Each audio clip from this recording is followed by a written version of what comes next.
रहे हैं क्या ये लोग? पता नहीं, तो लिंक ही नहीं मिल रहा है मैम, आप लिंक भेज दीजिए, एक बार चेक करते हैं। चलो मैं लिंक सेंड कर दूंगी।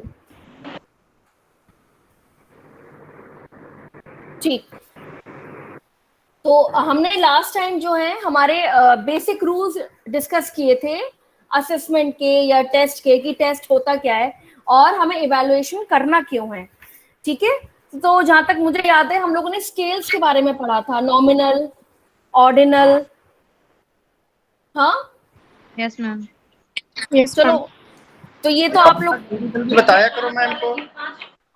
ये तो आप लोगों ने स्टैट्स में भी पढ़ा होगा ना, तो थोड़ा यस मुझे, मैम। Yes ma'am. थोड़ा जरा बताओ मुझे क्या होता है। मैम लास्ट टाइम बताया था, आपने कहा था इस बार लिखवाएंगे। चलो ठीक है फिर। Yes ma'am. हेडिंग सबसे पहले हेडिंग डालो, yes nominal ma'am. Scale. Nominal scale, लेकिन इसको पीछे कर दो।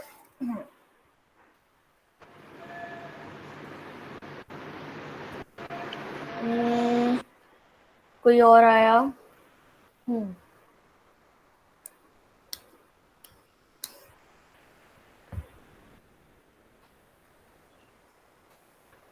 चलो सीमा तो आ गई, वेलकम सीमा।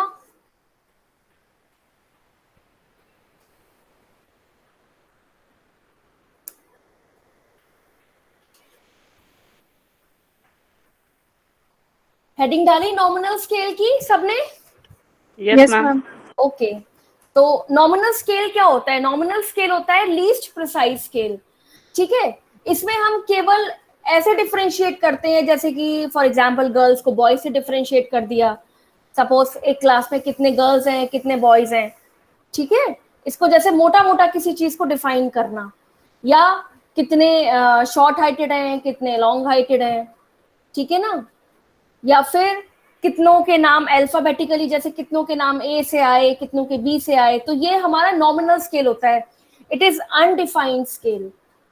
ठीक। अगर हम ऐसे ही बात करें तो कितने बॉयज और गर्ल्स को अगर हम डिवाइड कर रहे हैं तो इसमें कोई वो नहीं है relation.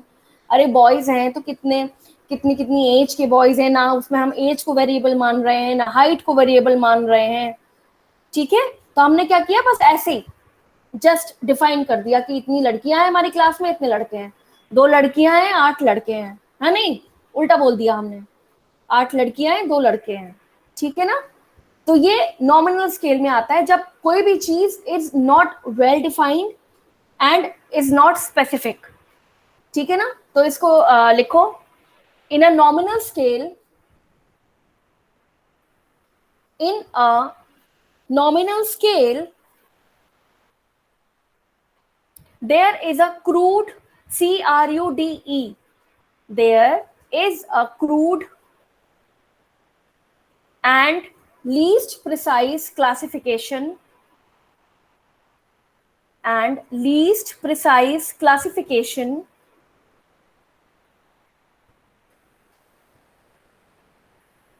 among the variables, among the variables.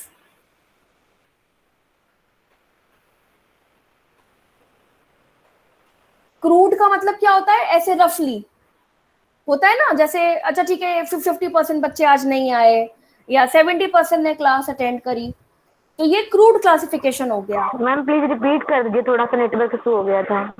अच्छा, लिखो इसमें डेफिनेशन लिखो, अ नॉमिनल स्केल, नहीं नहीं क्या लिखवाया था मैंने यार, बना के बतानी पड़ती है। In a nominal scale, in a nominal scale there is a crude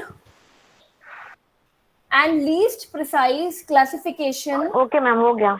हो गया। ठीक। जैसे कि अब फॉर एग्जाम्पल आज की क्लास में हमने बोल दिया कि 70% क्लास ने क्लास अटेंड करी। अब उस 70% में कौन कौन आया कौन कौन नहीं आया, कौन कौन क्यों नहीं आया, ये सब तो हमने नहीं देखा ना। ठीक। तो ये ऐसे ही बस जनरलाइज्ड क्लासिफिकेशन।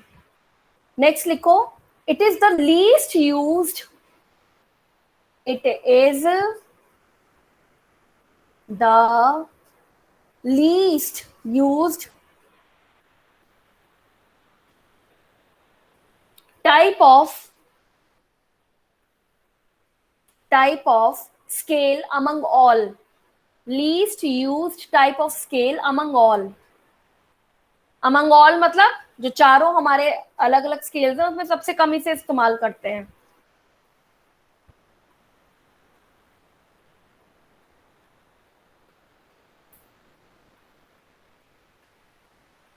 पॉइंट्स में लिख रहे हो ना?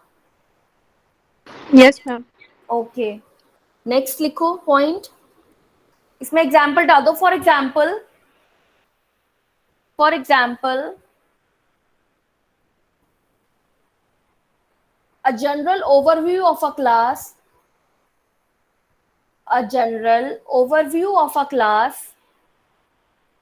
in terms of total number of boys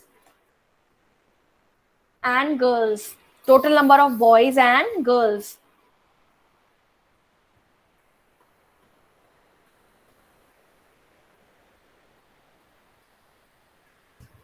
Next point लिखो. It does not provide any specific data. It does not provide any specific data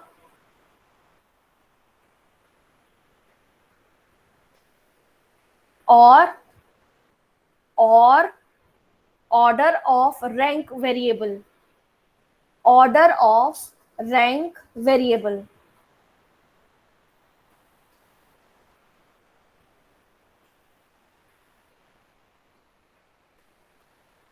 ma'am rank variable. Rank, RANK, rank variable मतलब हम इसमें कोई रैंकिंग नहीं कर सकते. जैसे मैंने अभी एग्जांपल बताया बहुत सिंपल सा कि एक क्लास में आपने गर्ल्स और बॉयज को अलग अलग कर दिया, ठीक है ना, डिफरेंशिएट कर दिया कि ये 10 लड़के हैं 12 लड़कियां हैं, पर ना हमने कोई उसमें वेरिएबल ऐड ही नहीं किया, ठीक है ना हाइट के अकॉर्डिंग, ना अल्फाबेटिकल रैंकिंग के अकॉर्डिंग, ना मार्क्स के अकॉर्डिंग, ना पंक्चुअलिटी के अकॉर्डिंग, बस हमने डिफरेंशिएट कर दिया कि इतने लड़के इतने लड़कियां, ठीक है ना. तो दिस इज वेरी क्रूड और ये जनरलाइज्ड वे में यूज नहीं किया जा सकता, ठीक है ना. समझ में आया? Yes ma'am. चलो अब नेक्स्ट क्या था हमारा? ऑर्डिनल. Yes ma'am. हेडिंग डालो ordinal scale.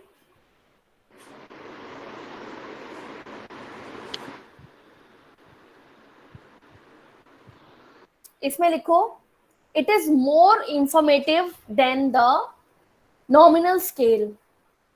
It is more informative than the nominal scale.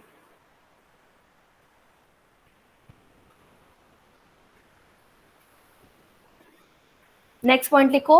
It allows a teacher or mentor. It allows a teacher or mentor to classify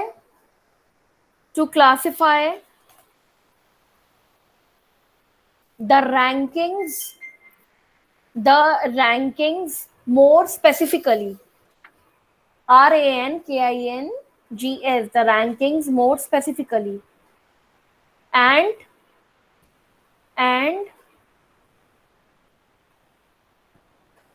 is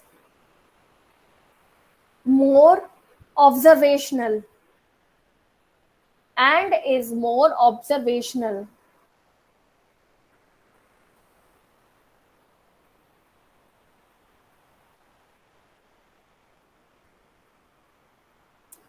Next point लिखो. For example,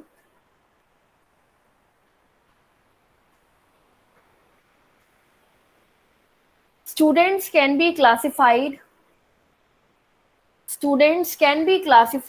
under the ranking of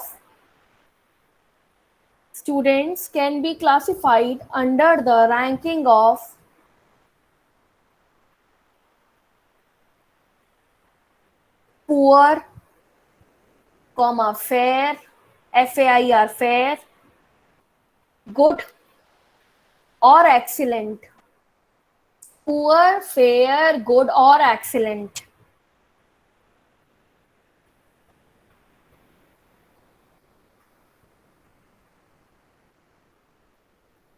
समझ आया?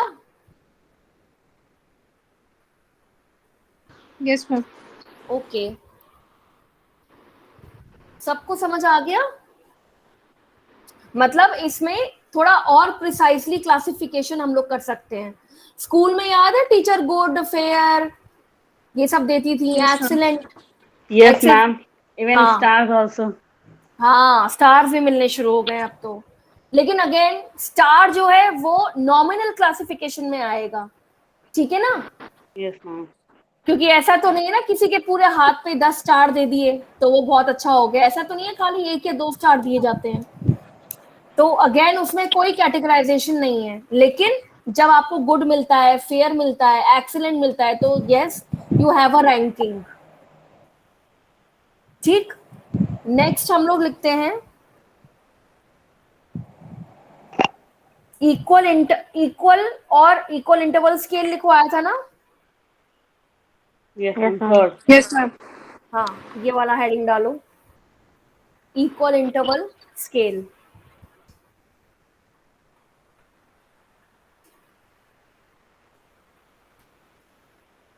इसमें लिखो लिखो, ये हमारे लिए बहुत इंपॉर्टेंट है, college level, school level, university level पे यही यूज किया जाता है। लिखो, it is more important at the educational level. It is more important at the educational level.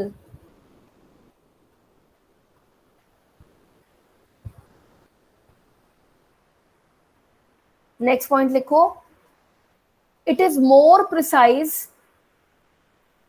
than the other two scales. It is more precise than the other two scales.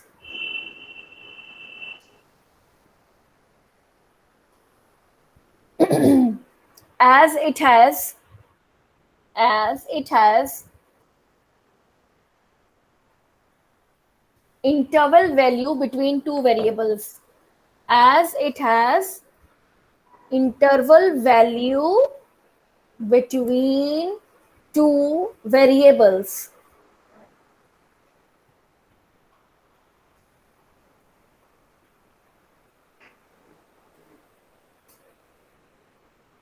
क्या मतलब हुआ इसका? ये school, college, university level के लिए ज्यादा important है और यूज भी होता है। क्यों?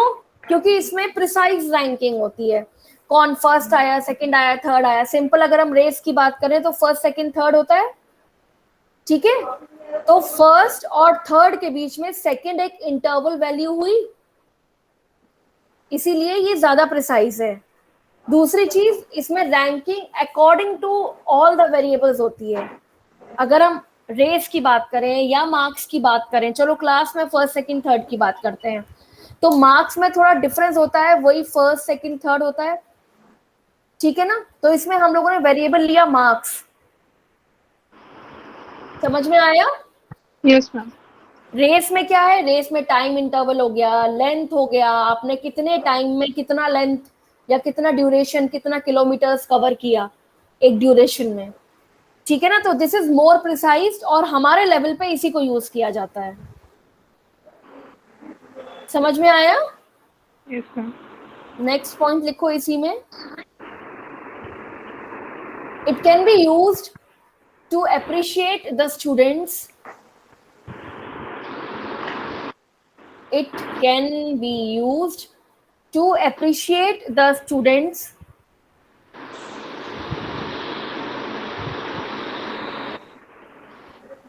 by giving them specific positions. For example, first, second, third, and so on. For example, first, second, third, and so on.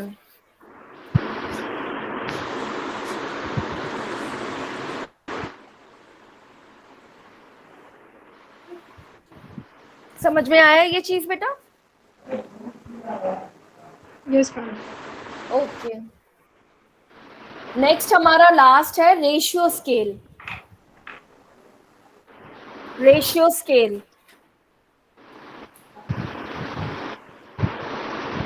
ये सबसे ज्यादा इस्तेमाल किया जाता है, सब वर्ल्ड वाइड ये सबसे ज्यादा इस्तेमाल किया जाता है और सबसे ज्यादा यूजफुल भी है, लेकिन हमारे एजुकेशन सिस्टम में ये थोड़ा कम होता है यूज। तो रेशियो स्केल में होता क्या है, लिखो लिखो, it is one of the most informative scale, it is one of the most informative scale among all, among all,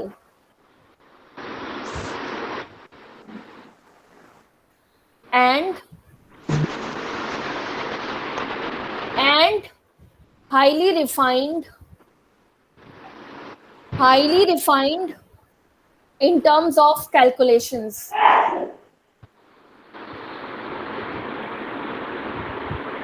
highly refined in terms of calculation.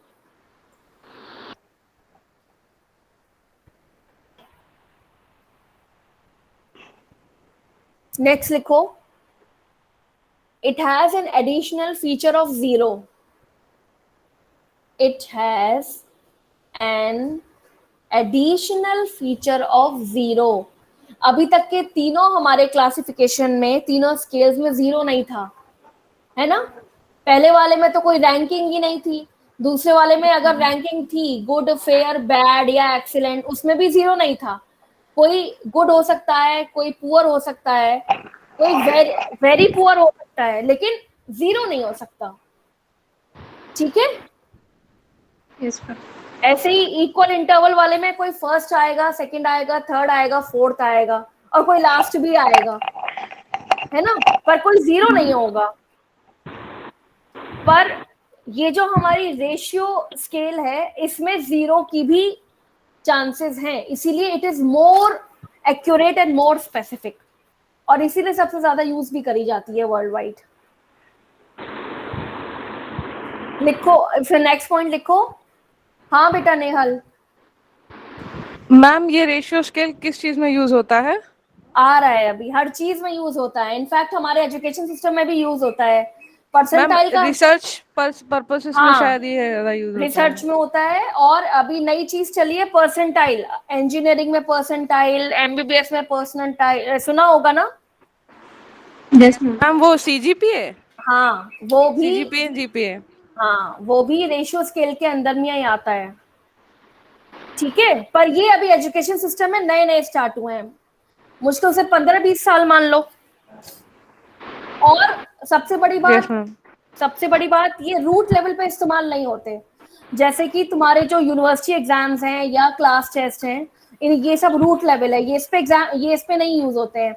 ये यूज होते हैं जब आप नेशनल लेवल का कोई भी एग्जाम दे रहे हो।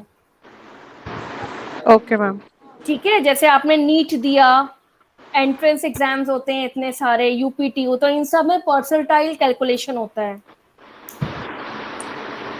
चलो नेक्स्ट लिखो इसमें।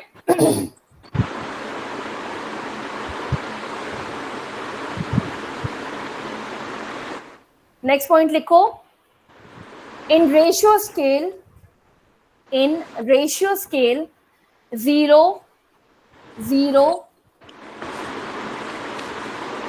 implies to complete absence of anything,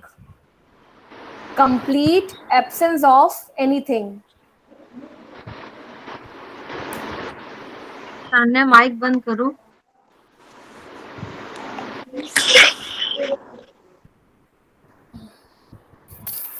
हो गया, complete absence of anything। Next point लिखो, it is generally not used in the educational system, it is generally not used in the educational system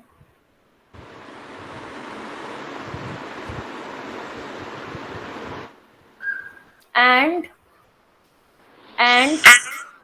mostly used in the physical science, the physical science. और physical science में नेहल हमारे सारे research projects आ जाते हैं। Yes ma'am. ठीक है,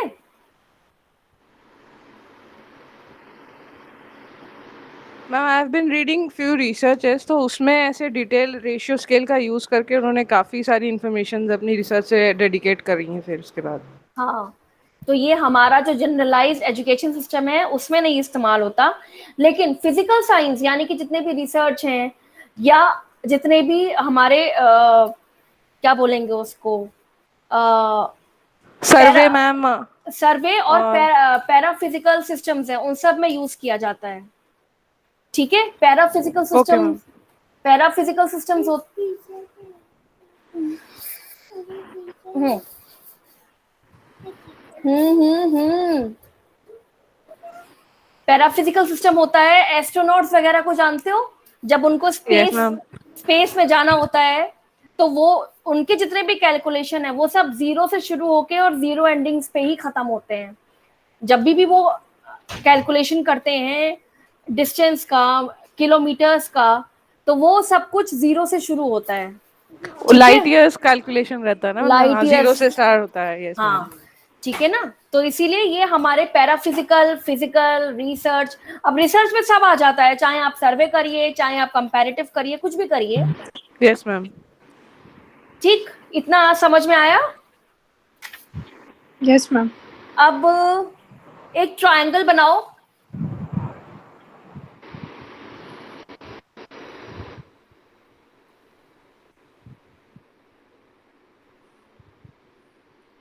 triangle बनाया। Yes ma'am. अब उस ट्रायंगल को 4 पार्ट्स में डिवाइड कर दो। सबसे पहले नीचे लिखो नॉमिनल स्केल, एनएस लिख देना या पूरा लिख देना, नॉमिनल स्केल। फिर उससे ऊपर लिखो ऑर्डिनल स्केल,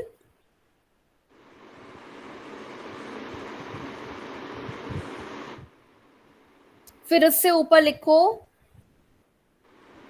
क्या लिखोगे, equal interval scale. Equal interval scale, और सबसे ऊपर आ जाएगा हमारा रेशियो स्केल।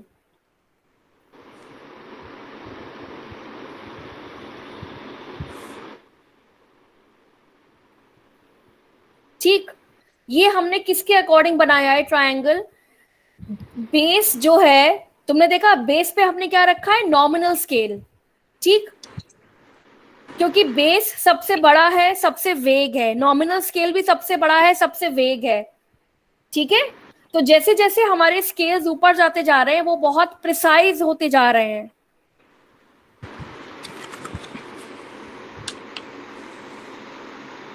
समझ में आया। Yes ma'am. और सबसे ऊपर हमारा जो है रेशियो स्केल है, जो कि most precise and pin point है। मतलब हमको रेशियो में पता है कि हमें क्या करना है, कैसे निकालना है, क्या क्या वेरिएबल्स होंगे, we are very much clear. ठीक है ना। और नॉमिनल में अभी कुछ क्लियरेंस ही नहीं है, हमने तो बस ऐसे ही बस डिफाइन कर दिया। ठीक है,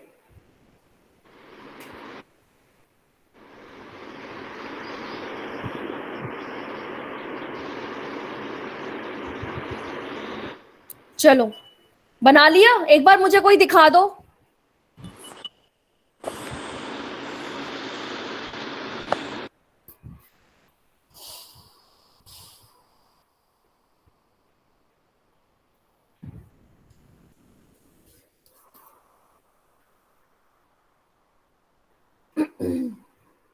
सिंपल ट्रायंगल बनाना था। हाँ सही है, ठीक।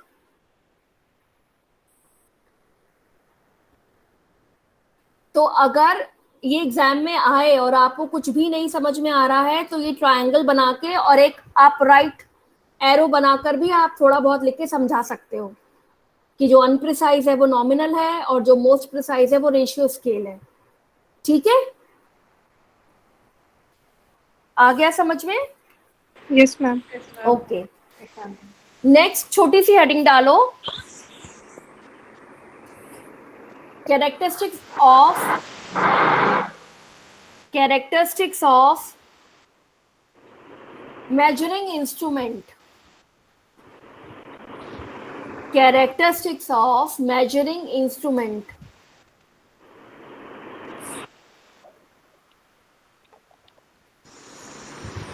मतलब हमारे मेजरिंग इंस्ट्रूमेंट के कैरेक्टरिस्टिक्स क्या होने चाहिए एक अच्छे मेजरिंग इंस्ट्रूमेंट के।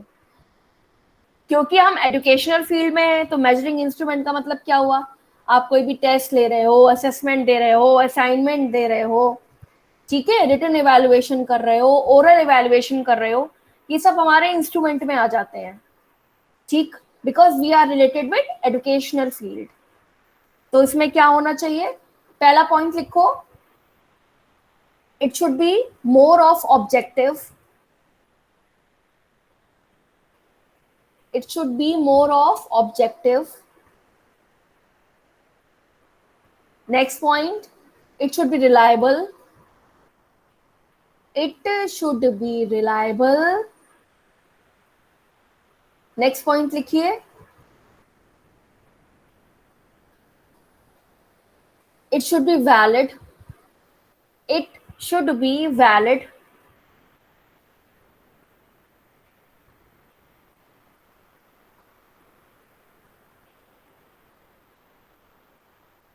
Next लिखो, the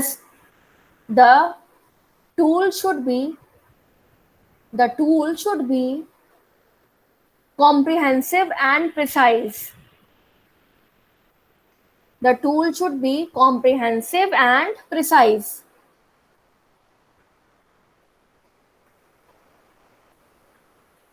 और लास्ट लिखो, it should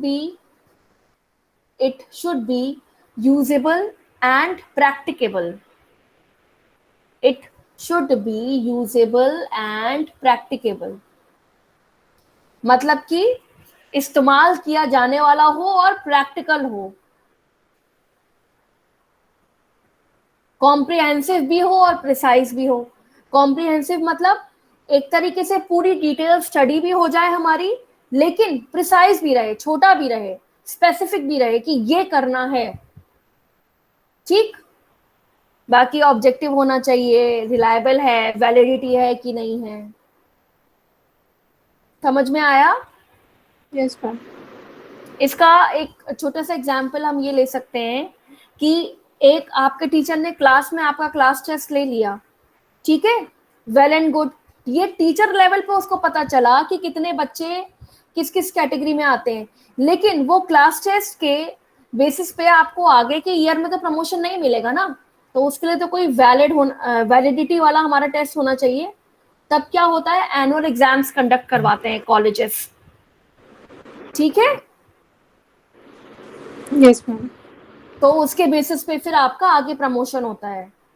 तो क्लास टेस्ट ठीक है, ऑब्जेक्टिव है, वैलिड है, लेकिन इन टर्म्स ऑफ प्रमोशन ये वैलिड नहीं माना जाएगा, ठीक है।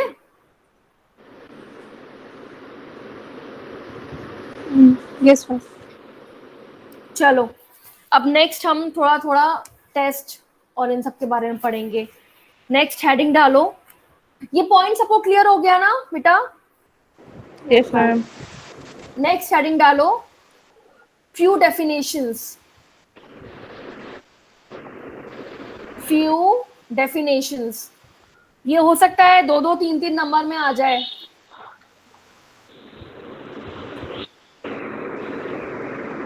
Ma'am, no question comes less than 5 marks. तो ठीक है फिर, चलो हाँ तो ठीक है ना, 2.5 की 2 आ जाएंगी, रिलैक्स। मैम 5 नंबर का एक क्वेश्चन बना देंगी। चलो इसमें पहला हेडिंग डालो, टेस्ट। टेस्ट, हम सबको पता है टेस्ट क्या होता है, आए दिन होते रहते हैं, हर फील्ड में होते हैं, है ना। सिंगिंग हो गया, डांसिंग हो गया, और क्लास के लेवल पर तो इतने सारे टेस्ट होते हैं। तो लिखो, test is defined as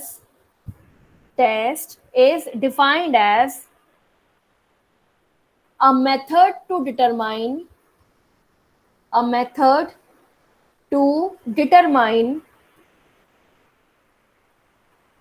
the ability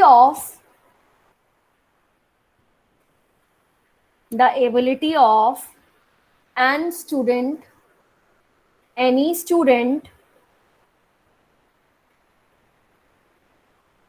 to complete certain task,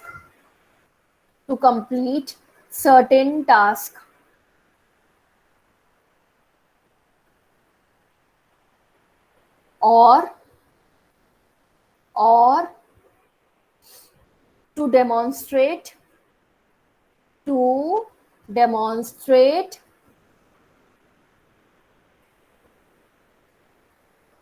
mastery of any skill, mastery, mastery of any skill or knowledge content, mastery of any skill or knowledge content.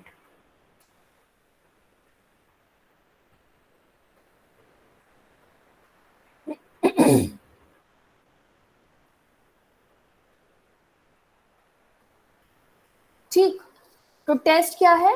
It is an ability of a student कि वो अपने आप को proof कर पाए किसी भी skill के लिए, ठीक है ना। अब उसके सर्टेन लेवल्स और क्राइटेरिया होते हैं, और स्केल के बेसिस पे उनको डिफाइन किया जाता है। जो अभी हमने पढ़े थे 4 स्केल, उसी बेसिस पे हम लोग टेस्ट को अलग अलग डिफाइन करते हैं और स्टूडेंट की एबिलिटी को चेक करते हैं। अब क्योंकि हम एजुकेशन फील्ड से बिलोंग करते हैं, तो भाई हम रिटन बेसिस पर टेस्ट ले सकते हैं। रेसिटेशन, अगर आप स्कूल में देखो तो पोएम का रेसिटेशन होता था क्लास में, उसके लेवल पे टीचर डिस्टिंग्विश करती थी किस बच्चे को आता है किसको नहीं आता है। अब हम लोग क्योंकि बड़े हो गए हैं, तो अब हम उनसे वाइवा बोलते हैं। वाइवा में भी तो यही होता है, आप ओरली बताते हो कि आपको क्या समझ में आया, आपने क्या पढ़ा पूरे साल, और डेमोन्स्ट्रेशन भी देते हैं, ठीक है। तो that is counted as a practical knowledge, कि प्रैक्टिकली आपको कितना आता है। और बाकी थ्योरी सेशंस होते हैं, थ्योरी एग्जाम्स होते हैं, ठीक है ना। तो हम लोग भी अलग अलग लेवल पे 3 अलग अलग डिस्टिंग्विश टेस्ट दिया करते हैं। समझ में आया ये चीज? Yes ma'am.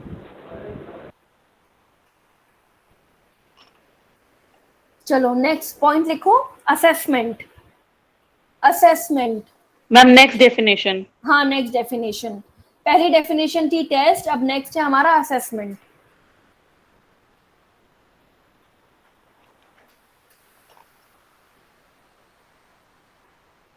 इसमें लिखो, it is a process, it is a process of gathering, it is a process of gathering information to monitor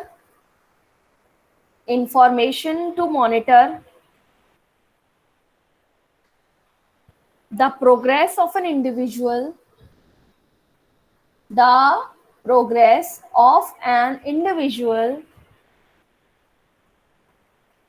and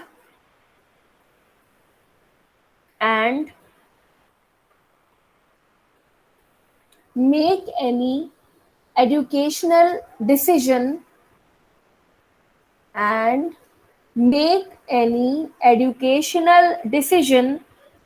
if required। if required को ब्रैकेट में कर देना।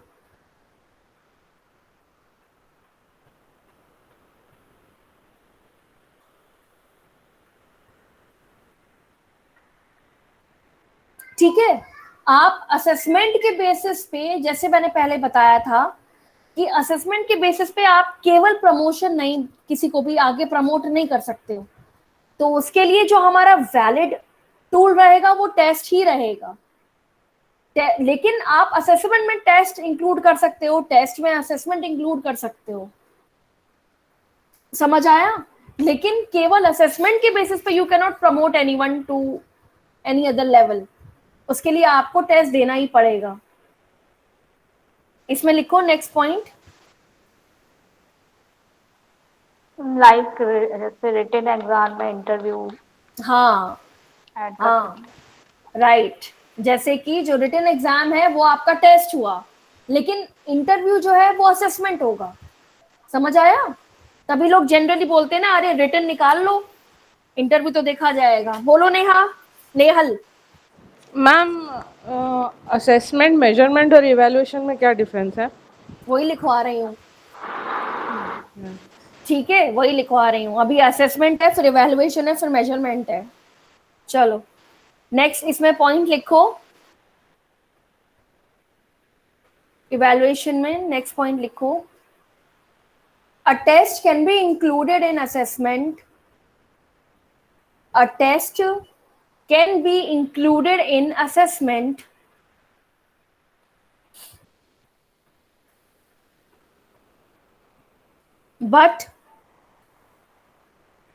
but it is not a promotional parameter, but it is not a promotional parameter.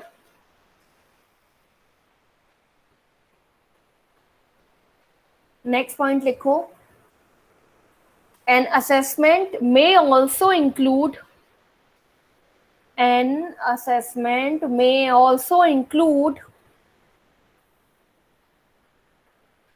observations, comma, interviews, may also include observation, comma, interviews,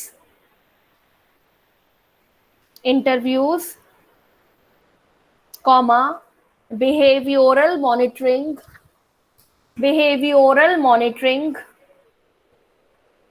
etc.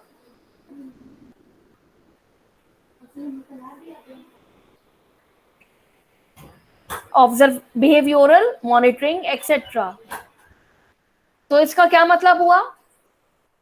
Assessment के अंदर test भी आएगा, लेकिन assessment individually you can not assess a person to get to a different level.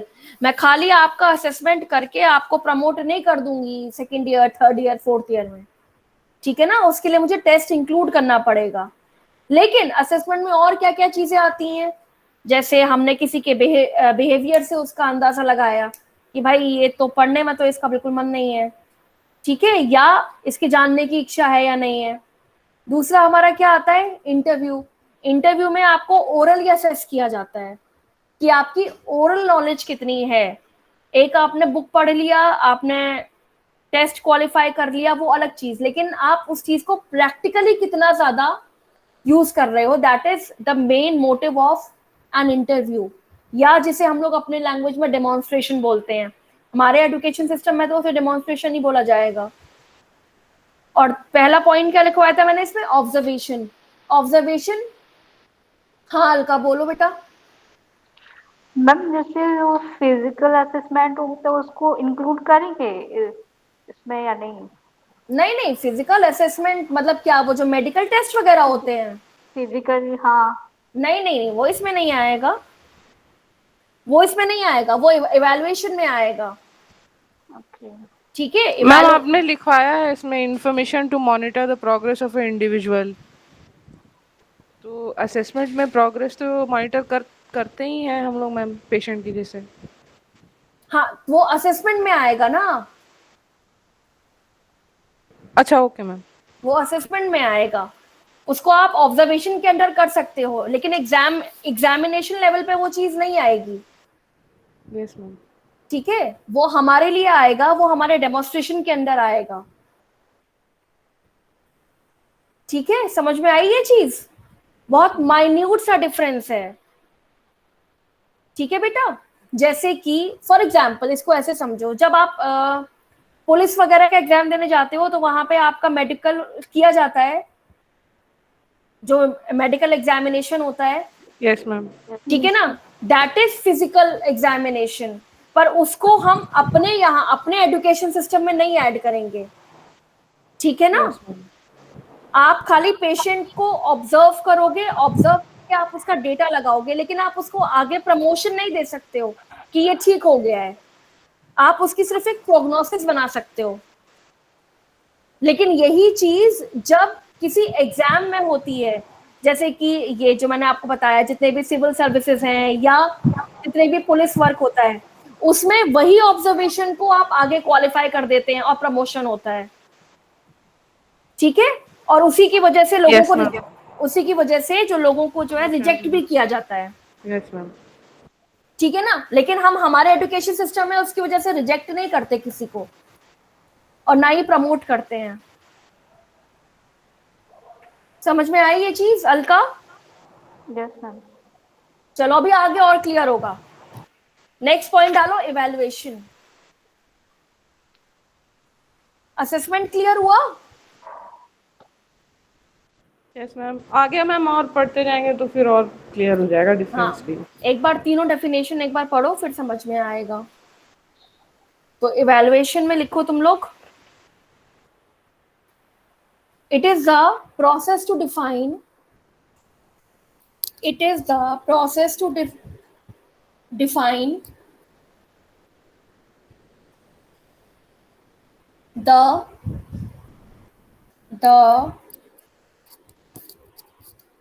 precise criteria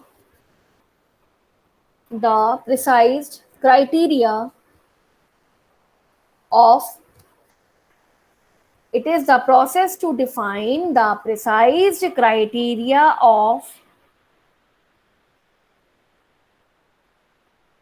of the subjects bracket में लिख लो students, of the subjects bracket में students to meet any specific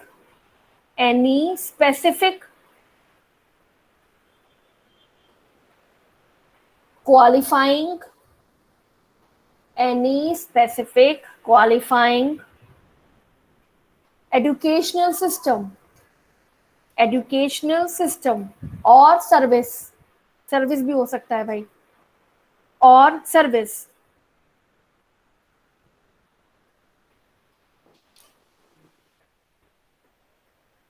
ma'am service as job? नहीं, service as job नहीं, service as आप क्या क्या practically applicable चीजें कर रहे हो। अगेन ये हमारे लिए ठीक है ना, हम लोग प्रैक्टिकली क्या क्या कर रहे हैं, हम पेशेंट का असेसमेंट करते हैं, उसमें असेसमेंट इंक्लूड होगा, ठीक है ना। तो इवैल्यूएशन में भी असेसमेंट इंक्लूड होता है।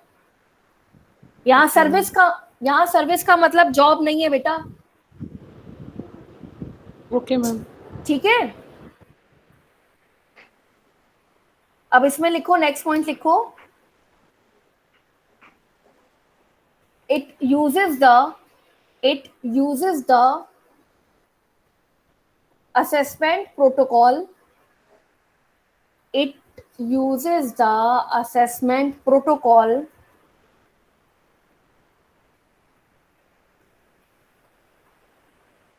according to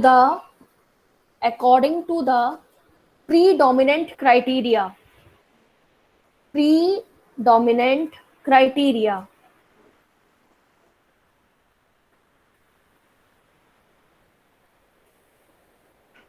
ठीक। अब इसका मतलब क्या हुआ, असेसमेंट में हम लोग क्या क्या कर रहे थे, हम लोग जनरल ऑब्जर्वेशन कर रहे थे, ठीक है। और हमने क्या किया, बिहेवियरल चेंजेस हमने देखे, और हमने क्या किया हमने असेसमेंट में, एक और पॉइंट, इंटरव्यू, ठीक है, जिसको हम अपनी लैंग्वेज में डेमोन्स्ट्रेशन बोलेंगे। फिर और हमने असेसमेंट में टेस्ट को भी इंक्लूड किया, ठीक है ना। इतना समझ में आया? Yes ma'am. अब ये जो इवैल्यूएशन है इसमें हम असेसमेंट को इन्वॉल्व कर रहे हैं। इसका मतलब असेसमेंट के जितने भी हमारे चारों क्राइटेरियाज थे वो सब इवैल्यूएशन में यूज हो रहे हैं, लेकिन एक डिफरेंस है, जो कि एक प्रीडोमिनेंट क्राइटेरिया है, उसको लेकर हम आगे बढ़ेंगे। सपोज फॉर एग्जाम्पल, जैसे कि यूनिवर्सिटीज में 50% पासिंग मार्क्स हो गए हैं, यस मैम। सारी यूनिवर्सिटीज में है 50% लाने हैं, ठीक है। तो ये एक प्रीडोमिनेंट क्राइटेरिया है, मतलब कि पहले से सेट किया हुआ वैलिडेशन, एक वैल्यू कि 50 से नीचे फेल और 50 से ऊपर पास, 50 हमारा बॉर्डर लाइन, ठीक है ना। अब यही 50 से लेके 100 के अंदर ही हम पूरा इवैल्यूएशन, टेस्टिंग और असेसमेंट करते हैं। समझ में आई ये चीज? Yes, ma'am. मोर देन 50 के ऊपर। हाँ बेटा, 50 से नीचे आप क्या इवैल्यूएट करोगे, है ना। 50 से नीचे आप क्या इवैल्यूएट करोगे जब आपका एक क्राइटेरिया सेट है, यस मैम। है ना। हम मतलब लोगों मैम हमने पहले असेसमेंट कर लिया, उसके बाद हम उस प्रीडोमिनेंट क्राइटेरिया को लेकर के फिर हम नेक्स्ट इवैल्यूएशन पे आएंगे। नहीं, जब हम इवैल्यूएशन करते हैं तो उसमें असेसमेंट और टेस्ट दोनों को इंक्लूड किया जाता है, ठीक। अब उसमें Yes, ma'am. सारे पॉइंट्स आते हैं, जो टेस्ट के पॉइंट आएंगे, जो हमारे असेसमेंट के पॉइंट आएंगे, लेकिन इवैल्यूएशन का एक क्राइटेरिया सेट होता है, ठीक है ना। आप इसे Okay. किसी भी लेवल पे ले लो, चाहे सिंगिंग, डांसिंग, किसी भी फील्ड में ले लो, आप उसे इंजीनियरिंग में ले लो या अपने पैरामेडिकल में ले लो, यूनिवर्सिटी लेवल पे ले लो, स्कूल लेवल पे ले लो, हर जगह एक प्रीडोमिनेंट क्राइटेरिया होता है इवैल्यूएशन का। आप उससे ज्यादा नहीं कर सकते हैं, आपको उतनी ही लिमिट में करना पड़ेगा, तो चाहे आप असेसमेंट करो चाहे टेस्टिंग करो। यस मैम, समझ गया। ये चीज समझ में आई? अच्छा, इसको ऐसे समझो। ma'am. और अच्छा, फॉर एग्जाम्पल हम लोग ब्लड टेस्ट करवाते हैं, Yes, ma'am. है ना। तो हमने क्या किया, हमने अपने चलो ब्लड शुगर लेवल्स टेस्ट करवाए, तब उसमें भी क्या होता है, जब हम इवैल्यूएशन, टेस्टिंग हो रही है, लेकिन जब हम इवैल्यूएशन के लिए जाते हैं तो कभी रिपोर्ट देखिए, उसमें पहले से ही यस मैम, वैल्यू साइड लिखी होती है। वैल्यू लिखी होती है, ठीक है ना। तो आप उससे ज्यादा या उससे कम अगर है तो उस चीज को हम लोग क्राइटेरिया में लेते ही नहीं है, यस मैम। ठीक है ना। जबकि चीजें उससे ज्यादा और उससे कम भी होती हैं। ऐसा नहीं है कि अगर ब्लड शुगर लेवल बोल दिया है 180 मिनिमम, अगर हम मान के चले तो उससे होगी ही नहीं कम, ऐसा नहीं है, होती है, ठीक है ना। या जैसे हमारा बीपी है, बीपी कितना होता है बेटा, ब्लड प्रेशर कितना, 120 by 80. 20/80। 120/80, ये हमारा जनरलाइज्ड क्राइटेरिया है, ठीक। Yes ma'am. अब ऐसा थोड़ी है कि इससे ऊपर नहीं होगा या इससे नीचे नहीं होगा तो हम उसको इवैल्यूएट नहीं करेंगे। इवैल्यूएट नहीं करेंगे, इंक्लूड ही नहीं करेंगे। Yes ma'am. अब समझ में आया? Ma'am, evaluation is somehow like include. हाँ, evaluation is something that is, जो पहले से डिफाइंड है कि भाई इतनी ही होगी, ठीक है। Yes, ma'am. आप उसको कम या ज्यादा नहीं कर सकते हो, आपको उसके अंदर में रहकर ही चीजों को इवैल्यूएट करना पड़ेगा। लेकिन जनरलाइज टर्म में ऐसा नहीं होता है, चीजें उससे कम या ज्यादा भी होती हैं। अब जैसे मैंने बताया, अगर यूनिवर्सिटी का पासिंग मार्क्स 50 है मिनिमम, तो ऐसा नहीं है कि बच्चों के कम नंबर नहीं आते, क्या बच्चों के 40 भी आते हैं, 33 भी आते हैं, बट वो हमारी इवैल्यूएशन कैटेगरी में नहीं आ रहे हैं, ठीक है। और इवैल्यूएशन को हम और ज्यादा अच्छे से डिफाइन ऐसे भी कर सकते हैं। सपोज किसी बहुत ही होशियार बच्चे के मिनिमम 40 मार्क्स आए, तो ये तो हमारे अंडर कैटेगरी हो गया, ठीक है। पर लेकिन स्टिल, क्योंकि हमने उसका असेसमेंट किया था, टेस्ट किया था, और हमें ऑब्जर्वेशन था उसका कि वो बच्चा होशियार है, तो हम, कई बार होता है ना, बच्चे इवैल्यूएट करवाते हैं अपने पेपर्स, यस मैम। ठीक। तो वो आपके इवैल्यूएशन क्राइटेरिया से अलग हटके कुछ काम हुआ, समझ में आया। अदरवाइज क्राइटेरिया तो हमारा सेट है, फेल तो फेल, पास तो पास। अब समझ में आया? Yes ma'am. ठीक है, तो फिर इसके ऊपर एक असेसमेंट बना के लाना, असाइनमेंट, मुझे भी समझ में आ जाएगा। ठीक है मैम। मैम कोई अपना यूज कर सकते हैं सोर्स? हाँ, सारी सोर्स यूज करो, घर में बैठ के तो सभी यूज हो रहा है आजकल। ठीक है मैम। चलो, नेक्स्ट हेडिंग लिखो, मेजरमेंट। सबको आया? अलका समझ में आया? सीमा? Ma'am, I will read it. If I will have any problem, then for sure I will ask it on day after tomorrow. Sure. Puja तो सो गई लगता है। चलो नेक्स्ट लिखे। अच्छा, चलो मेजरमेंट, मेजरमेंट में लिखो it is the general reference to, it is the general reference to set of procedures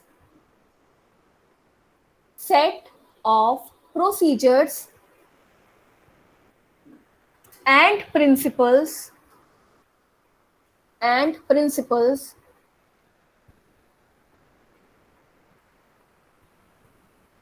of how to use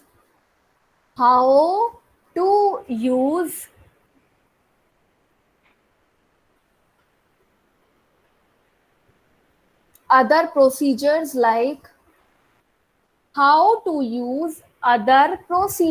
like test and assessment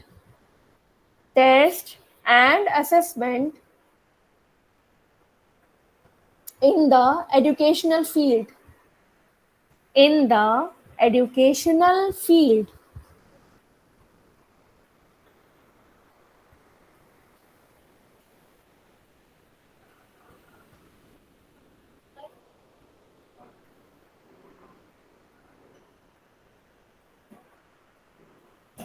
ठीक है, डेफिनेशन लिखी।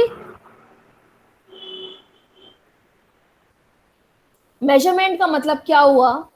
मेजरमेंट होता है किसी भी चीज को नापना, है ना, अगर हम सिंपल लैंग्वेज में समझें। और एजुकेशन में मेजरमेंट का मतलब क्या हुआ? किसी भी चीज को हम किस तरह से इस्तेमाल कर रहे हैं एजुकेशन के फील्ड में, चाहे वो टेस्ट हो, चाहे असेसमेंट हो, चाहे इवैल्यूएशन हो। ठीक है, अब इसमें लिखो the basic principles of, next point में लिखना the basic principles of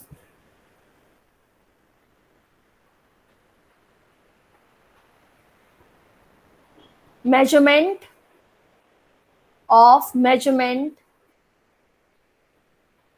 in educational evaluations are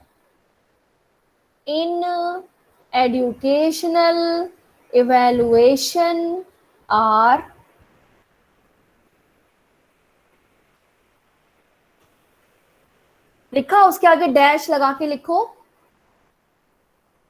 raw scores, RAW, raw scores। Next लिखो percentile ranking,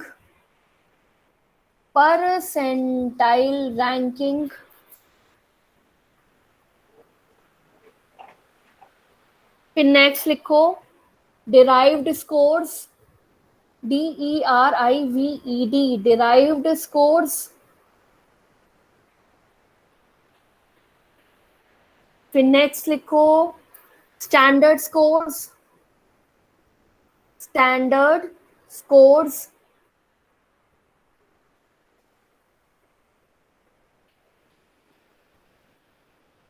etc.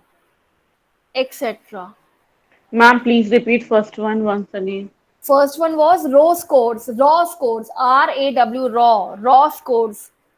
Second is percentile ranking. Third is derived score. फिर standard scores Good. और etcetera. मतलब जो measurement हमारा जो tool है उसमें सारी चीजें इंक्लूड हो जाती हैं। ठीक है, ये भी एक इवैल्यूएशन का ही टूल है और हम इसमें सारी चीजें इंक्लूड कर लेते हैं। आपके रॉ स्कोर्स क्या थे, आपका परसेंटाइल रैंकिंग क्या है। अच्छा, परसेंटाइल रैंकिंग से क्या समझते हो? नाम तो सुना होगा।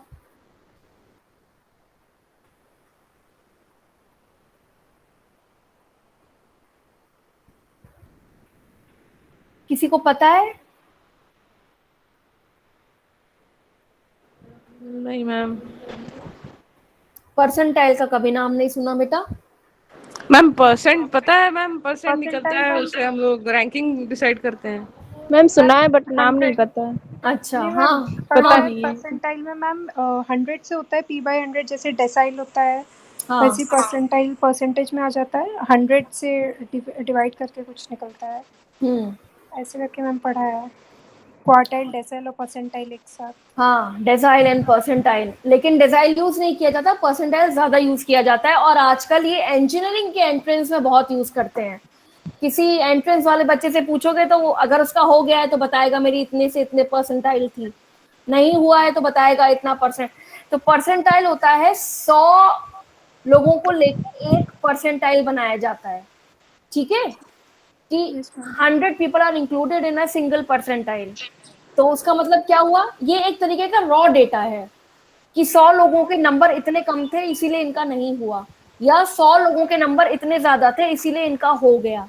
ये उस कैटेगरी में लाए करते थे, ठीक है। बट अगेन ये बहुत ही रफ स्कोर होता है। इसको हम लोग अपने एजुकेशन सिस्टम में, मतलब जो हमारा जो प्राइमरी बेसिस पे है, हम उसमें इंक्लूड नहीं कर सकते। परसेंटाइल के बेसिस पे अगेन तुमको first year second year promotion नहीं मिलेगा, यस मैम। ठीक है ना। लेकिन जो परसेंटाइल हमारा होता है ये हमारा नेशनल स्कोरिंग टॉपिक्स पे यूज होता है, जैसे कि एंट्रेंस हो गए, जितने भी एंट्रेंस हैं आजकल सब में परसेंटाइल होता है।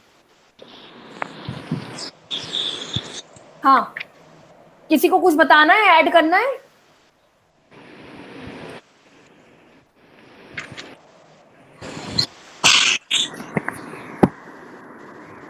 नहीं, आगे बढ़े।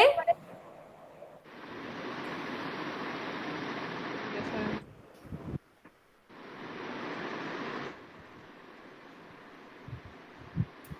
ठीक, अब ये जब सारा जहां पे लिखा है वहां सबसे नीचे एक लाइन ऐड कर लो, लिखो test are the TEST, test are the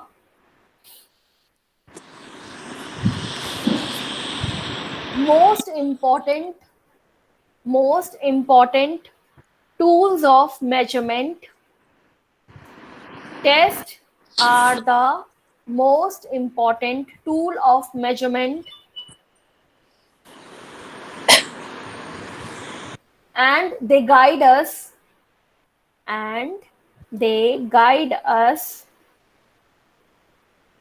in the evaluation process.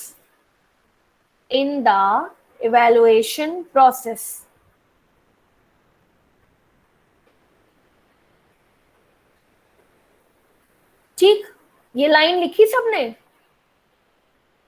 Yes ma'am. क्या समझ में आया ये लाइन से बेटा? अभी तक हमने जो सारी चीजें पढ़ी, टेस्ट है, असेसमेंट है, इवैल्यूएशन है, मेजरमेंट है, तो उन सब में सबसे इंपॉर्टेंट चीज है टेस्ट, जो कि बाकी तीनों चीजों को कंक्लूड करता है और एक बेसिक इवैल्यूएशन में हमारी हेल्प करता है। समझ में आया ये चीज? नेहल को समझ में आई? Yes, ma'am. और एक बार और पढ़ के मुझे डिफरेंसेस बताना कि अलग अलग क्या क्या डिफरेंसेस हैं, ठीक है? Yes ma'am. ठीक है मैम। चलो, किसी को कुछ पूछना है तो पूछो, नहीं तो फिर नेक्स्ट चीज हम लोग नहीं, मेरी क्लास ओवर होने वाली है, नेक्स्ट टर्न पे शुरू करनी पड़ेगी। 40 मिनट्स का होता है ना एक सेशन, इसका ओवर होने लगा। 1 मिनट।